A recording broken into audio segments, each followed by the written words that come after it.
My name is Ivan Keeling.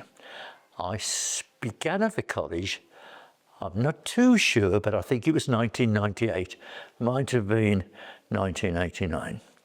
And I was taken on, thank God, because I didn't have a job, as a lecturer in business studies. And I've stayed here until about might have been 1999. It seemed longer than that, and that's a compliment. And as I say, I taught business studies, which included accounts, marketing, law, which I thoroughly enjoyed, and then I ended up teaching some of that separately. Business studies, law, marketing, accounts, and I'm trying to think what the others were. Anyway, we covered the whole subject of business studies. But to be perfectly honest, I started here because I needed a job. Nothing more or less than that. One of the events that I was actually involved in, the business studies department was involved in as well. We won a prize. Now that might seem nothing particular, but then it was, because it was a prize that no other college of further education in this country had won, apart from independent schools up until then. So it was a first. It was on seat now. And in fact, it is in the archives. These four lads, they designed a newspaper called the Euro Times. And that was before the days of computerised productions like that. They did it through what I think it was known as cut and paste. That's all it was, and photocopy. And they were really good. They knew what they were doing. And the prize stuck in my memory because it was a prize to go abroad. And it was all paid for. They were sort of fated wherever they went in these countries. One went to Germany, another went to Greece, another went to Denmark. I think the other one might have gone to Italy. As far as the German one is concerned, I think the fellow's name, in fact, my shoe's name was Anwar. He was, and he'd gone there, and he'd selected to go there. They were given choices, and he selected to go there. And he almost put a date to when he went, because I can't remember dates of the others. But the reason I remember his date was he went there 2 weeks before the Berlin Wall came down. And of course, when he came home, everybody wanted to know what he had to do with it, because he was a bit of a lad, smashing chap. And they thoroughly enjoyed it. They had a good time. I think they might have been away for 2 weeks, and they had pocket money as well to go with, so there was no worry for them. And that's one of the things that I remember.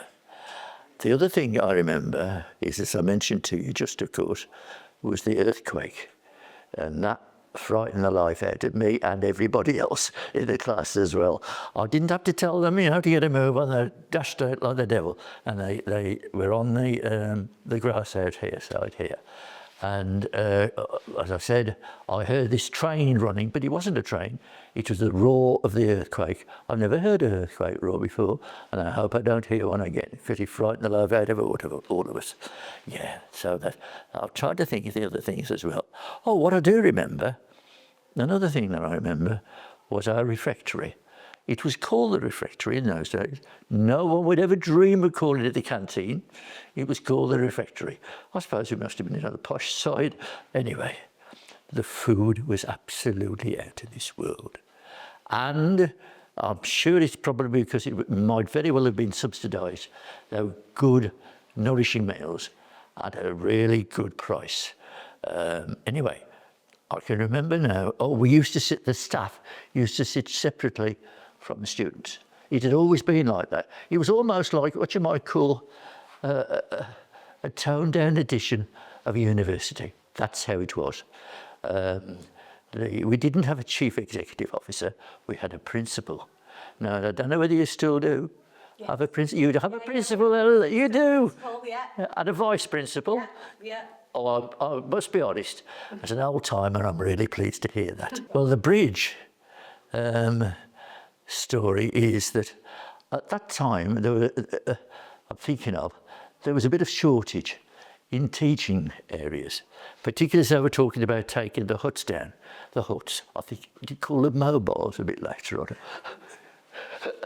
Anyway, they were talking about taking them down. And I said it to somebody a bit higher up than me. Not that that would take much doing. That was so higher than me, including a college cat behind than I was. But anyway, I said it.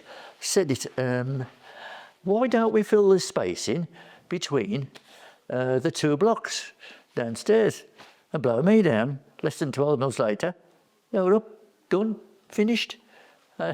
And from then on, I said, according to the bridge, it'll be a bridge from one to the other. And presumably that's still its name now. The other day, I was speaking to Dr. Mothersdale, who was, of course, the principal when I was here. And I asked him, could he remember the medallion that the college was presented to commemorate this winning of this prize? And I think he said that he vaguely could. So I'm going to take this opportunity now to ask if anybody knows where it is. Could they let somebody know in this college? Because I'd love to know where it ended up. Now then, yes, they did win another prize, and not the same group. Another one a few years later, and they won it for devising a game. And the game was how to, in those days, it was all the thing, don't drink, can't do drinking, it's not good for you. Whether many of the students here took notice of it, who am I to say? But anyway, they won the game, and they won money this time. And the prize was presented by Lord Howard. He was a famous Conservative politician then, and he was presented by the actor called Tom Conte, who you still see around sometimes. You do see him occasionally, and they won the prize. And I think they might have won about £500 each as well. That was another proud moment. It really was. And of course, since I've left, it's gone downhill, hasn't it? We don't do anything like that now. I would say that, of course, you haven't. You've done just as well, and I'm honestly proud of what you've done. And I'm going to say this too. When I first started here, as I say, I came for a job.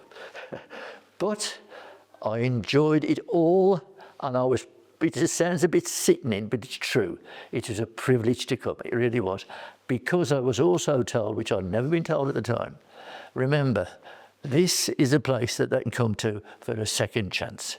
And by God, it was. And most of them took advantage of it. And I never regretted one day, 1 minute. And I wish I was there now. The students and my colleagues, that's what I miss most about it. And having and doing a job that I absolutely loved. It was a great time. And I got paid for it as well. And fed. And nice holidays. I'd like to think that I helped those students to make a success of their lives. And I know for a fact that some of them did, because I know what jobs they went into. And they rose quite high. I won't name them, because I don't want to embarrass them. But I'll remember them in another way, perhaps after we finish this talk. But yeah, that's what I enjoyed most. And that's what I'm proud of. And I'd like to be perhaps remembered. Funny enough, you just reminded me.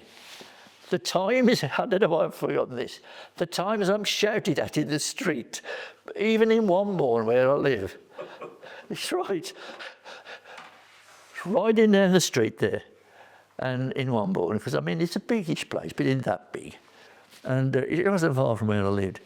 And this car sped out in front of me, and I missed it.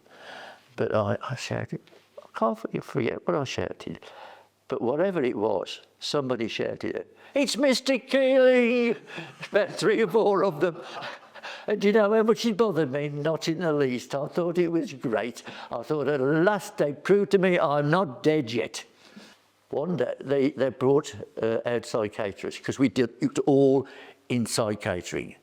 The canteen ladies were employed by the college, well, by the Staffordshire County Council. And she just do it. She had sort of a cauldron, and it was full to the brim, nearly every day with potatoes. Why they kept doing so many, I don't know.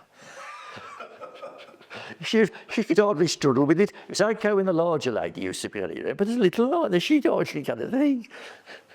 I thought, shall I go? No, but I thought, no, perhaps I meant it seriously. I thought, no, perhaps I hadn't better. Anyway, she was struggling around with it. And I think she was so anxious to get rid of them. She kept back to everybody. Would you like some more, love? Would you like some more, love? Would you like some more, love? I figured I better have some. Anyway, good job I got a good appetite then. So, also, if you had chips, shovel.